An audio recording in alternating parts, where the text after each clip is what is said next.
the first racetrack to ever host a GRIDLIFE Touring Cup race, and continues to host them into 2023. 5 years from when GRIDLIFE Touring Cup first began. A single-class sprint racing series that has taken the country by storm and now is a nationwide pursuit in grassroots racing. Welcome back to Mid-Ohio and Lexington, Ohio. I'm Kyle Heyer, joined by Greg Kramer. Greg, welcome back. This is race 3 of 4 of our 4-race sprint series here in GRIDLIFE Touring Cup, with a 40-car field getting set to go racing here shortly. Boy, and we have had an awful lot unfold in these races, not just in the race itself with some absolutely great competition, but some post-event shuffling of things as well. We just got done with that top 10 shootout. It was absolutely fascinating. This race is going to be wonderful. And it has shuffled the order a little bit. Again, the top 10 shootout requalifies the top 10 from race 2 into race 3, and it puts James Houghton on the pole in that number 41 K-tuned Acura TSX.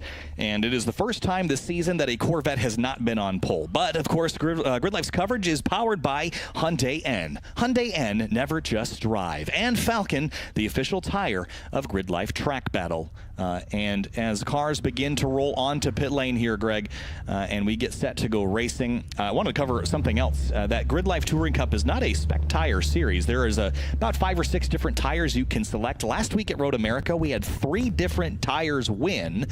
So the tire parity feels really good right now. Houghton is typically on the RT660, and there are many drivers that run Nexans and Kumos and other tires that are allowed. But it feels like we're in a really good place of finding parity on the tires after a period of figuring it out, because we all used to basically race on slicks back in 2021.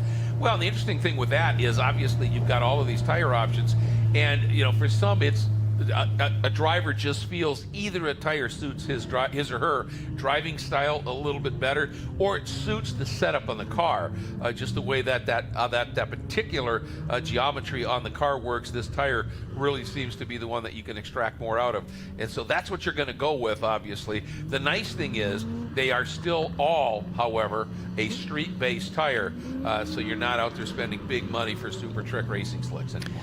Right, and with this, the series goal is to allow you to build the car that you want to build and balance everybody with power and weight. So you want to add a wing? Okay, 3%. You want to add a splitter? Okay, 3%. And that adds percentage weight to your vehicle. And if you win races, you get a couple of % of weight added too throughout the weekend. So your car will get heavier and you'll get easier to beat throughout the weekend. Exactly. In theory. But this weekend we've had some dramas as far as the rule set goes, because we have a dynamometer here on site that is meant for compliance checks to make sure everybody is legal. Twice this weekend in both of our races, the leader has been disqualified on the dyno after the race. It was Paul Curley race 1, it was Matan Rosenberg in race 2. Differing amounts for both of them, and neither intentional, but that's a tool that we use to make sure that the racing is fair and equal, and those drivers have lost those results. But James Houghton is in this mix looking for another win. So is Matt Waldbaum. 1 win this season back at Watkins Glen, and who did he beat? James Houghton, who starts on pole. Yeah, this is going to be really intriguing here, and you think about how things have gone so far. Houghton finished 4th in the first race, ends up with a win in the second race. And you look at some of the others here. I mean, Jeremy comes in here, finishes 3rd in the first race, and was in the top 3 in the second race. So does that 1st and a 4th, or does the 2/3? What is now going to have somebody in the lead for the event win? And it's the event win that pays points for the season championship. So there's a lot to be thinking about here, and going to the front. And let's not forget, because of his DQ, for a very little amount over on that dyno, but still a rule to rule, the very fast young man, Matan Rosenberg, starts at the back of the field. We're going to be watching him coming up through this pack. Yeah, it's going to be fun to watch for sure. Quickly, let's run through the starting lineup, though, here, Greg. First row is James Houghton and Jeremy Swenson, followed by Matt Waldbaum and Luke McGrew in 3rd and 4th. Then it's Austin Hurdle, Paul Darling in row number 3, James Cathers, Ronnie Vidoc in row number 4, then Gary Wimble and Eric Meadows, 9th and 10th in row 5. Starting in the 11th spot will be the 132 of Jake Jorenstad, 12th the 374 of Emil Tabb in a repaired Mazda, 13th, really competitive this weekend, the 917 S2000 of Lena Chin, 14th the number 42 of Zach Lavoie, who came up from that first race really well into the second race and got him up into the front end of things for the rest of the event. 15th to 17 of Tony Marchev. 16th, great performance by the 166 of Ben Thorne. 17th to 184. the V8 powered. It's not the Subaru. FRS. It's the FRS, thank you, of Eric Jensen. 18th, the very impressive young guy, the 410 of Shukla Salil. We'll talk more about him. 19th, the 202 of Jacob Price, and rounding out the 10th row in 20th, the number 4 of Adam Ulrich. Joel Morrison starts 21st alongside Jeremy Boysen. Then it's Adam Wood and Carlos Mendez in 23rd and 24th. It's Sam Scott and Julio Crispin in row number 13. Then it's Kevin Zhu and Chris Adams in 27th and 28th. Matt Corrins in the 52 all the way from Canada starts 29th alongside 30th place Andy Sundin. And then moving into the 16th row in 31st, the 169 of Derek King, 32nd. The 171 of Clayton Fitzpatrick, 33 on the grid, 203 on the car is Austin Liepert. Then in the 34th spot, it'll be the 860 of Nathan Manning. 35th spot, the 888 of Dai Nguyen. Starting 36th, the 261 of Brad Casibas. 37th, the 77. It's listed by Myriad Motorsports. Yep. Is that Horpedal? Yeah, it is Horpedal. It is Horpedal on that in that car. Starting 38. Every race she's moved up a couple of spots in the starting is the number 32, the regular guy racing entry, and that is fielding a car that a young lady named Danielle won an opportunity to give her a try at racing. Starting 39th, the 515 of Thomas Moth.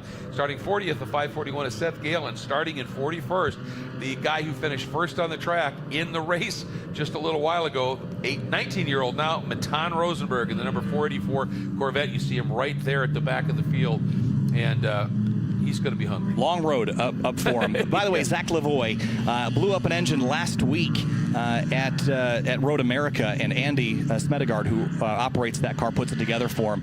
Put it together on Monday afternoon and left on Tuesday to be here. So a Herculean effort again by ASM and Andy Smedegard to get that car prepped for this race. Race 3, though, of the weekend, the penultimate race of GRIDLIFE Touring Cup. Matt Wellbaum's problem on the start as we go racing at Mid-Ohio. The 90 pulls off immediately.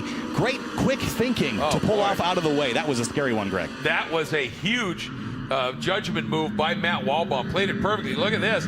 Swenson from the outside trying to get position, and he's got it. Now, does Houghton roll enough speed to get overlap down into the bottom? He doesn't. Everyone makes it through turn 4 and 5 for the first time through. That's hugely disappointing for Matt Wallbaum, especially in the points for the weekend. Still 3 wide as they go through turn 6 in the background, and there's the onboard from the number 90. That is not the way that he wanted to start this race. The engine's still running, so I'm not sure what's gone, maybe a transmission or something, but certainly something is amiss. Swenson leads Houghton into turn 11 for the first time. Boy, Jeremy wanted this. I really had the feeling that, and Houghton running wide.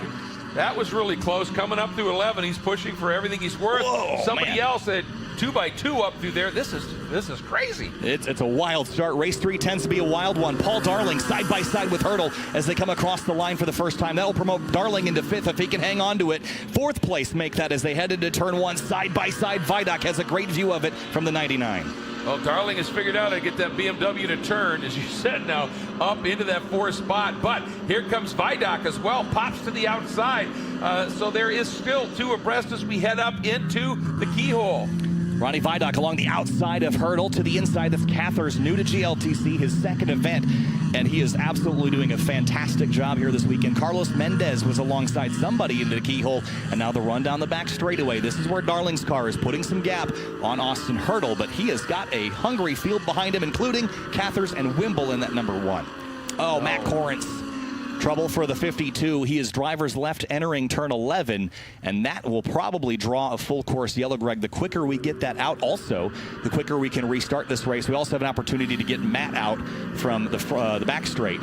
We'll see what the call is here as everyone works their way down through madness. Yeah, that is, that's a really sketchy area. If he can't get that car moving, they're going to have to, and the yellows are coming out. And they're being displayed now at the main flag stand. There is the full course yellow, and for the 2nd time this weekend for a mechanical problem, a full course yellow. So the safety car will be deployed here for the 2nd time this weekend. The previous race, it was Seth Gale, got turned around avoiding debris, and the fuel tank dropped out from underneath the car and couldn't get it moving again. So that was the issue there.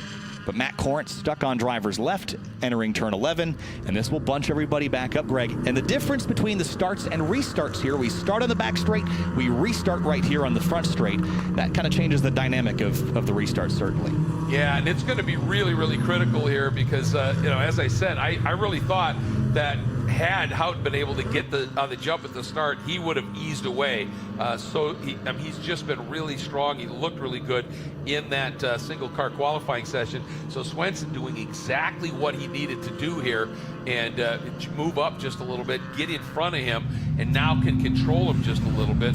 Walbaum the engine's still running in that car. I wonder if when he went hard to throttle, if he snapped an axle or something along those lines, or a gearbox, because he definitely, you wouldn't expect him to be that back. And to me, Matan Rosenberg up to 33rd only.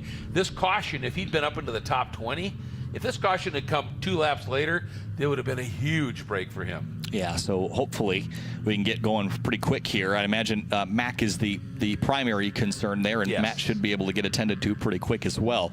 Walbaum not in as bad of a place. And again, I have to give Matt huge credit for how quickly he knew, hey, something's not right, get off the track, because behind him there was 40 cars that could not see him behind.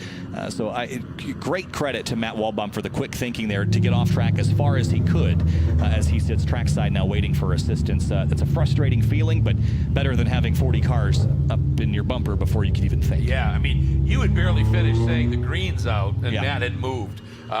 Great reaction by him, and talk about thinking about your competitors. And getting out of the way, staying safe.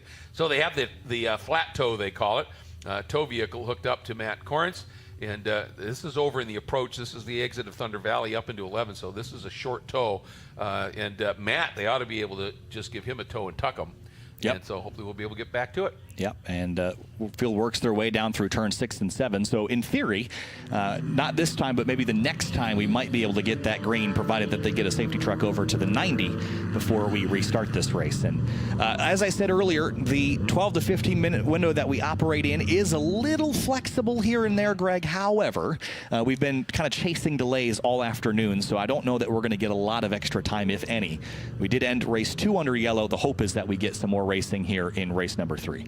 Yeah, I mean, it would obviously, we'd love to see as much racing here as we possibly can, but you just have to be mindful of the track curfew, the time allotted, all those things have to play into this here. And you can see Luke McGrew there really thinking something's going to happen fairly soon, because he's working hard. And that side by side, folks, there's the misnomer that's all about heating the tires, and it's not. It helps it, but more importantly, it's about building, cleaning the tires off.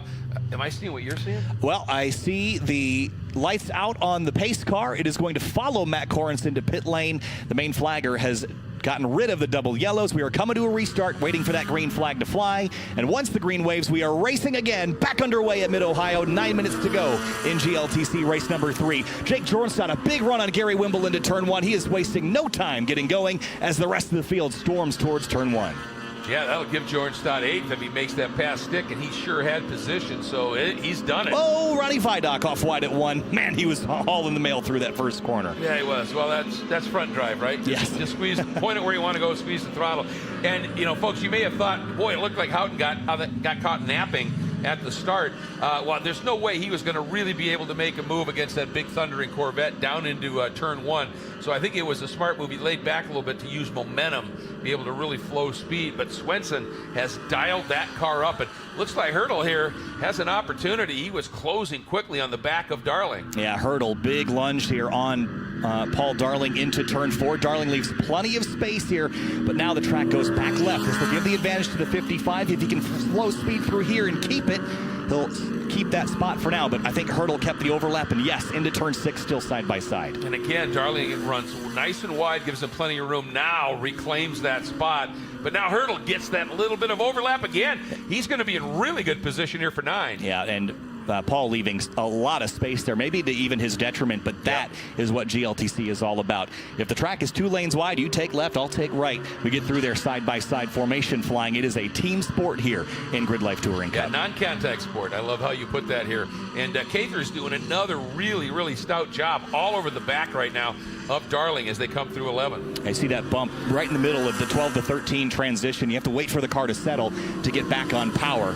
Nice line through here. Looks like Lena Chin has Zach Lavoie, her teammate, all over her rear bumper as we watch Luke McGrew try to run Houghton down through turn 1. And, oh, Darling off at 1, drops the tire again. Even with that extra curbing out there, they're still finding a little extra road to use. Yeah, they are pushing, aren't they? I would say so. Well, hey, this is the, third of 4 races. No sense leaving anything on the track at this stage. Lean it down to the inside of Lavoie there. See if she's able to execute that really nice move into the keyhole here. Meanwhile, Austin Hurdle has that Nissan is singing out there, that beautiful pink nose machine. Look at Wimble and Emil Tab and Jake Jorenstad. Great formula setting up here for the tail end of this race. Ronnie Vidocq, Cathers, Darling, Hurdle. Look at this great mid-pack fight here. I say mid-pack, this is really fourth on back. Lena Chin, Zach Lavoie still running nose to tail as they were at the beginning of the lap. And Houghton playing defense right now with the Corvette of Luke McGrew behind him. Yeah, McGrew has just turned the temperature up, hasn't he? Coming up right on the back of Houghton. And Jeremy Swenson's going to be grateful for that, because as soon as McGrew starts looking inside, getting Houghton off of his normal line, that's going to allow Swenson to ease just away a bit. So Houghton right now, he's just got to put his head down. We saw the speed. He has the pace here. The only question is, if you push too hard, you can really cook those tires on a front-wheel drive car, and you got to be a little mindful of that. And right now, Swenson's car just looks a bit stronger. The top 4 drivers are all time attackers. They have joined the GLTC ranks from the time attack ranks, and they are finding success here in GLTC. These 15-minute sprints, it seems to benefit those that have historically gone fast for 1 lap at a time. A couple more laps after that, and that's what a GLTC race is. Swenson leads Houghton by a second over McGrew, over Hurdle, who's got Darling, Cathers, Vidocq, Jorenstad, Wimble, and Tab all in a line behind him. And he's a locomotive on that train, and the caboose is a long ways back. Eric Jensen to the inside of Lavoie at the keyhole. And a really, really good race again by the 410 of Shukla Salil. Now he has worked his way up into the 16th spot. Again, it's that Honda S2000 that is under prep for this class, and Luke McGrew in a well-prepped Corvette coming after Houghton. Side by side over the crest at Madness. Houghton's got preferred line now on defense, but McGrew just sticks to the road on the outside.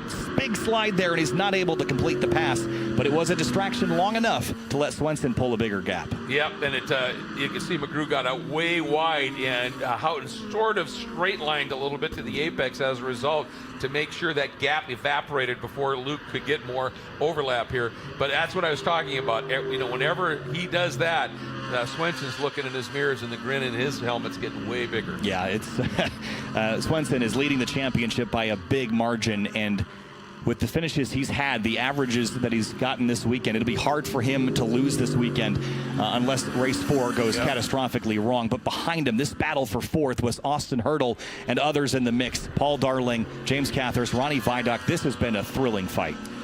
And it has been the entire weekend, hasn't it? And there's been a lot of churn. We've seen, obviously, Darling has been up there looking really, really competitive. A couple of other guys have been right up in the mix. Every race, somebody else is duking it out, moving up and having that battle. This time, it's Hurdle who has worked his way up through and now sits in that 4th spot. Darling still sizing him up on the run down to turn 4.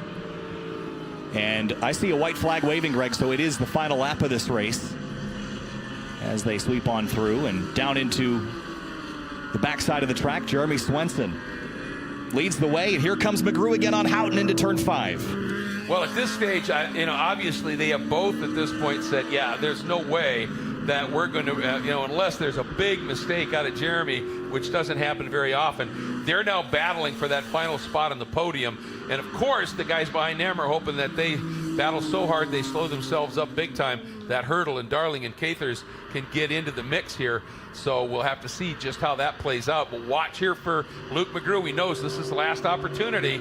Final time through the carousel here for race number 3 in GLTC. But for Jeremy Swenson, the number 3 Viking Performance Corvette, a championship is on the horizon for him. But it is win number 9 for the season here at Mid-Ohio. The 3 on the fingers out the window as he crosses the line. Jeremy Swenson wins again. Then it's Houghton, McGrew, then it's Hurdle and Paul Darling, his first career top 5 in GRIDLIFE Touring Cup. James Cathers, Ronnie Vidocq, Jake Jorenstad, Gary Wimble, and Emil Tab, your top 10, and behind him, and even more thrilling fight, Jensen, Salil, Lavoie, Price, Ben Thorne, and more. Yeah, just amazing. And look at Matan Rosenberg side by side with the 911 at Crispin.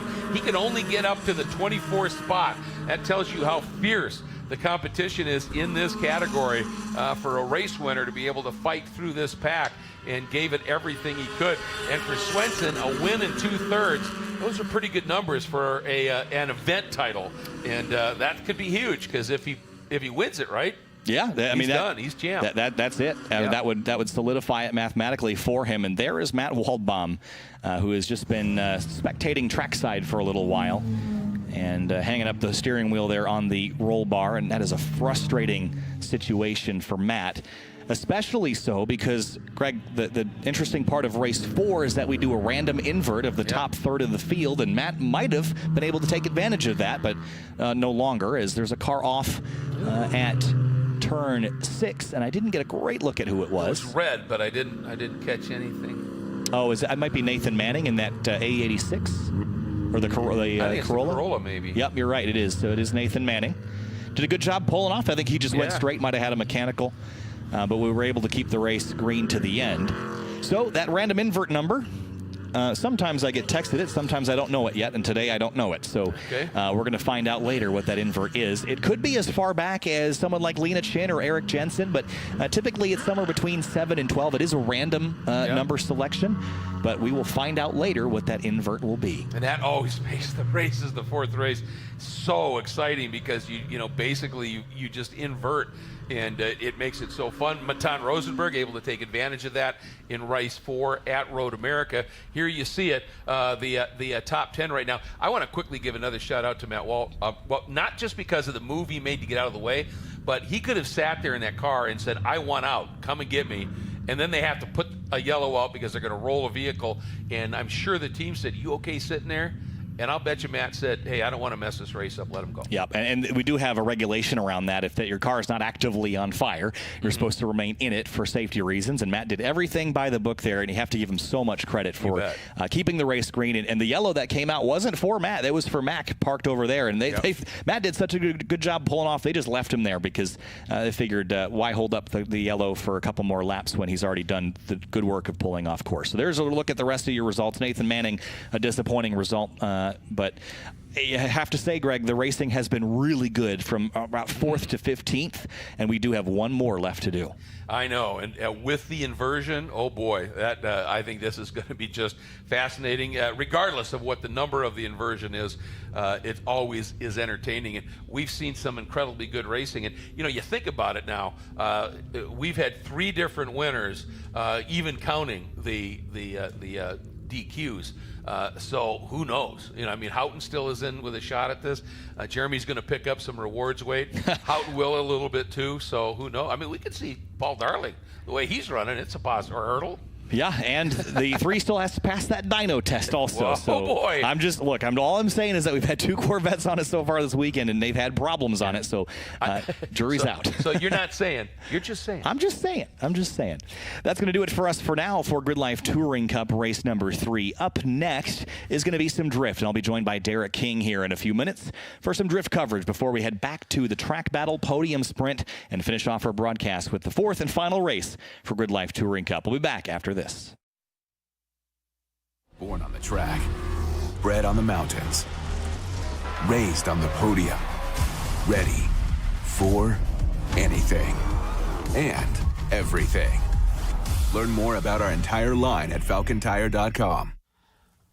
Owning a car can be expensive.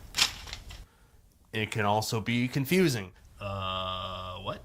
And when things don't go right, there's no doubt it could be frustrating. But it can also be a lot of fun. And for those reasons, FC Puro exists. Check this out.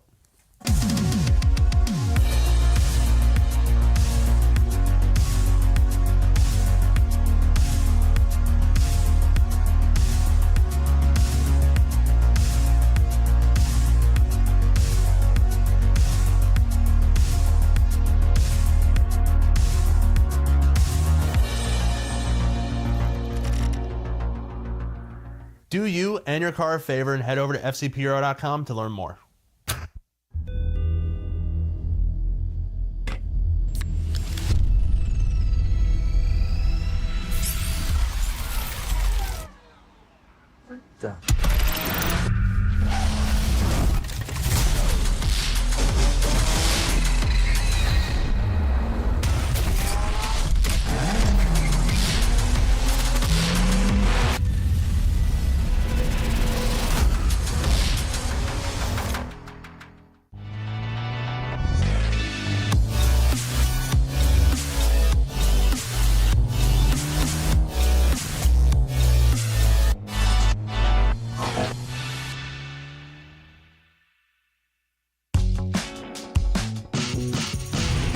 Hi, I'm Chris Forsberg, and when it comes to classics and high-performance cars, I only trust America's #1 racing oil, Valvoline VR1. It's built on Valvoline's long legacy in racing, so I can continue to build my own. With 2 times more zinc than the industry standard, VR1's high-performance formula is tested on the track and trusted on the road to ensure your engine is protected from metal-to-metal contact. And I use it so much, I haven't got my car on the bottle. That's why whether I'm racing or cruising, I protect everything I drive with Valvoline. Valvoline, trusted for over 150 years.